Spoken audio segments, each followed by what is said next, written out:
ebyo nabyo ensonga ezitukungaanyiza wano okwekalakaasa human violations. Uganda bagirekera genocide, okusosola mu mawanga emirimu bannayuganda tuli kyekimu naye babasosolamu bawako bamu bati babawa akatundu akatono akakulembera. Okwekalakaasa mu ggwanga erya Germany.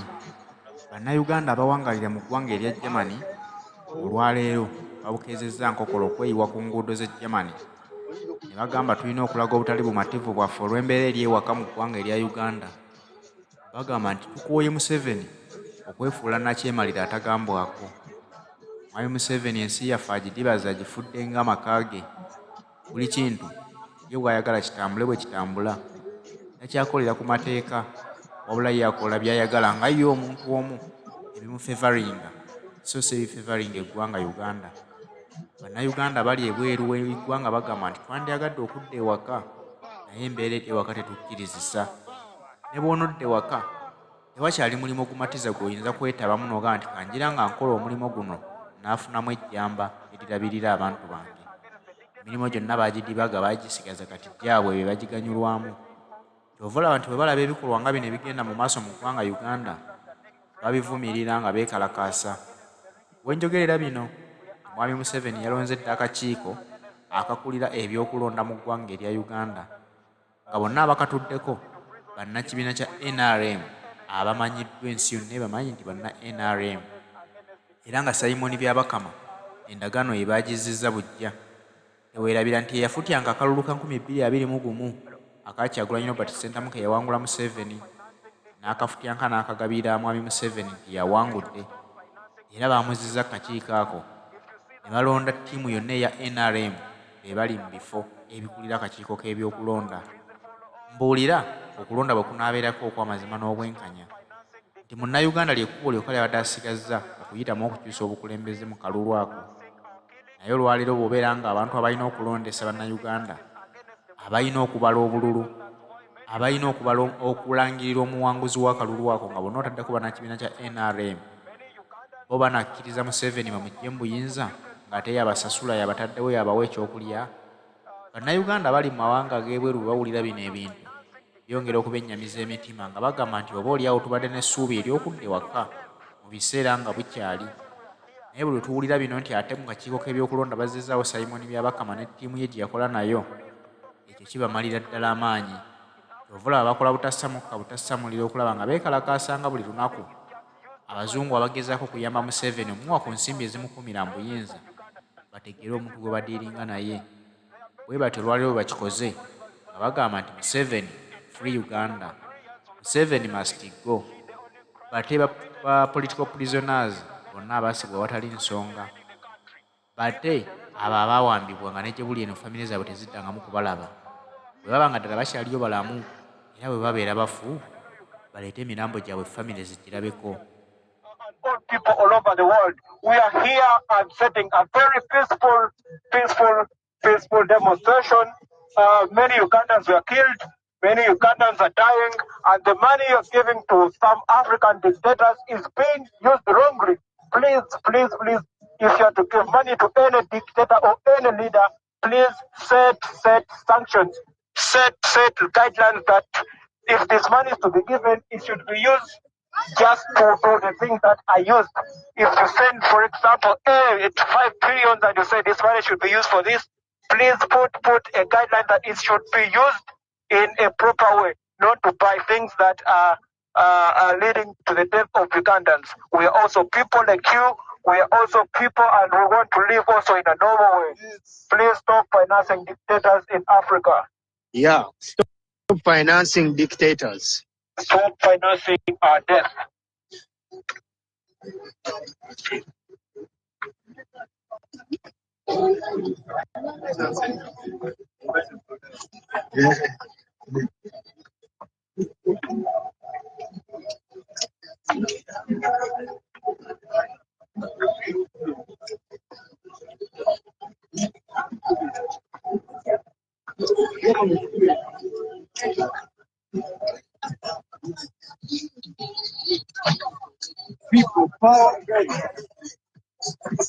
think you need to watch quite in one. People power. Our power. Our power. People power. People power. Our power. Our power. People power. People power. Our power. Our power. People power. People power. Our power. Our power. People power. Museveni must go. Museveni must go. Museveni must go. Museveni must go. Stop funding dictatorship. Stop funding dictatorship. Stop funding dictatorship. Stop funding dictatorship. Stop funding dictatorship. Stop funding dictatorship. Stop funding dictatorship. Stop funding dictatorship. People power. Our power. Our power. People power. People power. Our power. Our power. Bimbe mu kino ky'ekiseera kye tulina okulwana mu biseera eby'omu maaso tufune emirembe. Kino ky'ekiseera kye tulina okulwana mu biseera eby'omu maaso tufune emirembe. Kano ke kaseera ke tulina okulwana mu biseera eby'omu maaso tufune emirembe. Kano ke kiseera kye tulina okulwana mu biseera eby'omu maaso tufune emirembe. People power. Our power. Our power. People power. NUP. Everywhere. Everywhere. NUP. NUP. Everywhere. Everywhere. NUP. The federal government of Germany, the people of Germany, Europe as a continent, we are displaced Ugandans. Yeah. We are aggrieved Ugandans. We are oppressed Ugandans. Yeah. Not only in Uganda, but here in Germany, Munich, who have been denied the opportunity to freely stay in their country, Uganda. Abductions and torture are rampant today because of the aid Germany is extending to the dictator Abekalakaasi Museveni. We are here today globally as the National Unity Platform to call upon Germany, to call upon Europe. Stop funding dictatorship. Stop funding dictatorship. Stop funding dictatorship. Stop funding dictatorship. Stop funding dictatorship. Stop funding dictatorship. Stop funding abduction. Stop funding abduction. Stop funding oppression. As we speak today, Olivia Lutaya and 18 other Ugandans are missing. These are Ugandans that have been abducted by their government. A government that is supposed to protect, preserve, and defend the security of its people is the same government that has resorted to abducting Ugandans. This is the same government that Germany is funding. This is the same government that Germany is giving money to promote democracy. We are here to say this is not democracy. We are here to say enough is enough. Enough is enough. Enough is enough. Enough is enough. Germany should stop funding dictator Museveni. Germany should stop funding abductions and torture. Germany should stop funding the abuse of the rule of law in Uganda. Yep. Germany should stop funding the abuse of human rights in Uganda. Germany is accountable for every Ugandan that is here today. Yeah. Germany is responsible for every displaced Ugandan in Germany today. Yeah. Germany is responsible for all Ugandans that have fled Uganda to Germany today. Yeah. And this is because Germany are funding Museveni. Yeah. Germany are funding oppression. Yeah. Germany are funding homophobia. Yeah. Germany are funding abductions. Yeah. Germany, you're funding torture. Yeah, yeah. We are saying stop funding torture. Stop funding torture. We are saying stop funding torture. Stop funding torture. Stop funding abduction. Stop funding abduction. Stop funding abduction. Stop funding abduction. Stop funding torture. Stop funding torture. In any case, Museveni should be banned from accessing German aid. Yeah. Germany banned aid to Burundi on claims of abuse of human rights. Yeah. How different is the situation that is even more worse than Burundi today? Why hasn't Germany, like they banned aid to Burundi, banned the aid to Uganda? Yeah. Why hasn't Germany come out to check dictator Museveni? Not only aid should be banned to Museveni, but also his ministers should not access any aid from Germany. No. Neither should he access Germany as a country. No. We demand travel sanctions on Museveni And his government. and his government. Yes. We demand sanctions on Museveni's family and Yeah. all regime apologies. Yeah. We want to call upon Ugandans out there. Do not be afraid.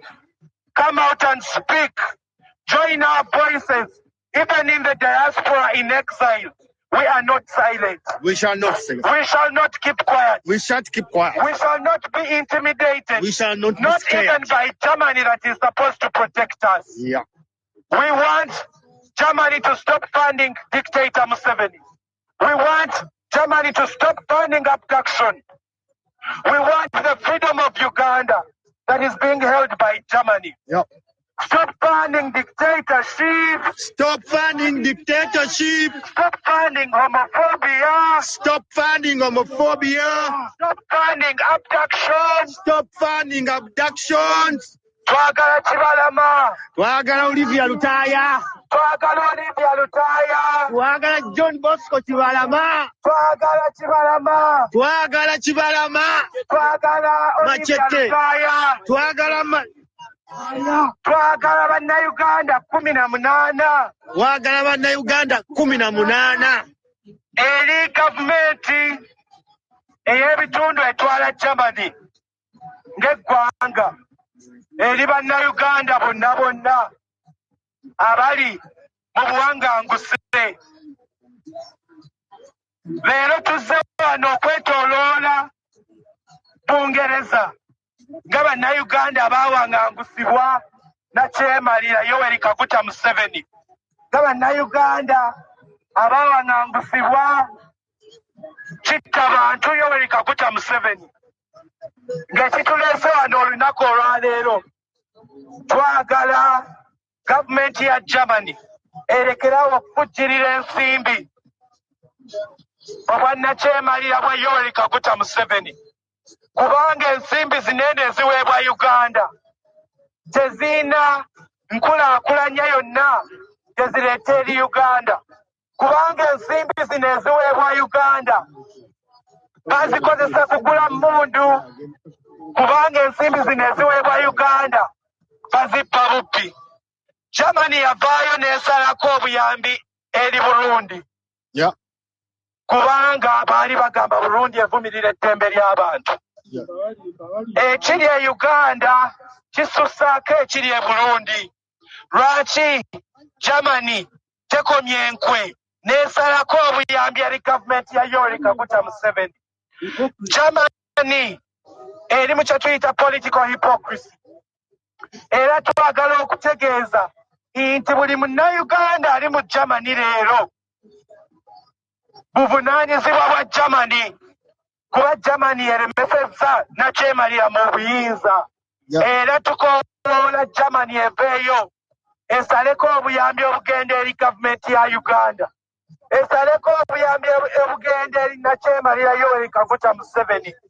Era tugamba Stop funding dictatorship. Stop funding dictatorship. Stop funding homophobia. Stop funding homophobia. Stop funding abduction. Stop funding abductions. People power. Our power. Our power. People power. People power. Our power. Our power. People power. NUP. Everywhere. Everywhere. NUP. NUP. Everywhere. Everywhere. NUP. NUP. Everywhere. Everywhere. NUP.